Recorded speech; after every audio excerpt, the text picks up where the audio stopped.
bees have been on the earth for millennia. We found fossils dating back to the time of the dinosaurs.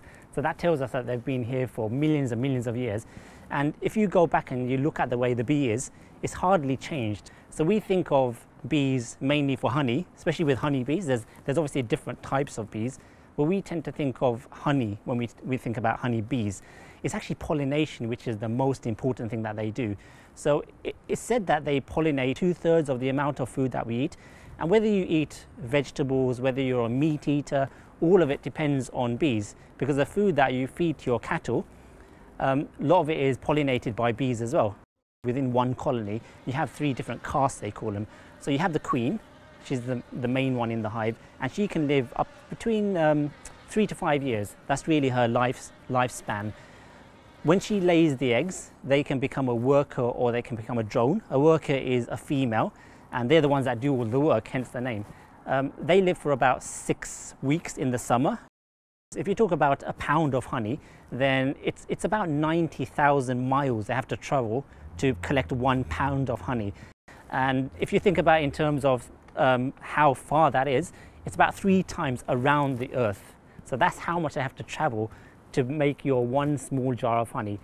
Allah has inspired the bee, so God has inspired the bee with what they call wahi. So that means it's actually a special divine knowledge that the Creator, God, has given to the bee.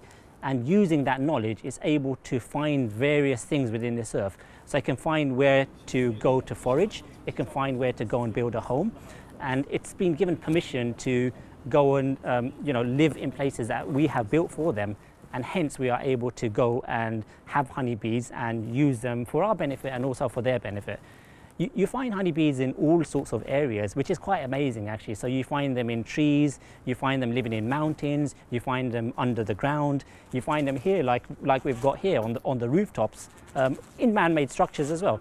So they are very adaptable, they live in various places, and that's mentioned in the Quran, which is really interesting. The other interesting thing that I find is it talks about the medicinal value of honey in the Quran as well. It also talks about the different colors of honey that you have. And we have found that, and we find that here as well. In some years, we get a very light color honey, almost like a white color honey, very, very light. And then as the season progresses, you tend to go darker. So you have all those shades in between, from the whitest of white to the darkest of blacks and reds and everything in between. We approached the mosque 11 years ago, and it took a bit of a while before we got permission, and they'd done some checks and everything, and it was okay. So we've had bees now for 10 years. We started with just the 1 colony, and the reason we started with 1 is because we wanted to make sure that placing a hive in this location isn't going to be detrimental to the bees. The last thing you want to do is have a hive and then it can't bring in enough food to survive. So over those years we found that the beehives have been doing really well, and we have expanded the numbers. And we've expanded, but the bees have continued to bring in a good amount of food. So they are able to bring in enough food for them, and they are able to bring in excess that we can take off. So at the moment we have about 10 colonies. So we have 8 on the roof, and we have 2 in a purpose-built observation area downstairs. We have found over the years that things have improved, funnily enough. So I think in London, there has been a lot of schemes to do additional planting, and we have seen in those years that the amount of forage, the amount of food that the bees can bring in has got better. So as 10 years ago, we used to get honey only late in the year, so there wasn't a huge amount, but we'd get it late in the year, but we'd get a decent amount. Now we tend to get honey early in the year as well, and we tend to get light honey now early in the year, which tells us it's spring, summer honey. Whereas previously we used to only get dark honey, which is usually associated with the latter half of the summer. You can always see similarities between the bees and the people who come to the mosque.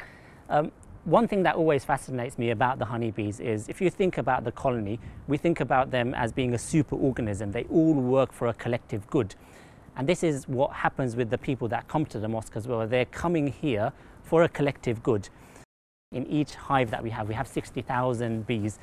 They all do their work. They all do a small amount of work. They don't, you don't get one which does a huge amount and then the others just sit there doing nothing. They all collectively work really hard. And if we go back and think about the honey they bring in, 1/12 of the teaspoon a single bee brings in, basically a number of bees that we have. And if you think about the people that visit the mosque, it's the same kind of thing, it's the same kind of principle. If we all collectively do our small bit, then we can benefit the mosques in a huge way. And that's what the colony does, that's how it survives. And there's a similarity with the mosque. If we all do our part, the mosque can survive as well.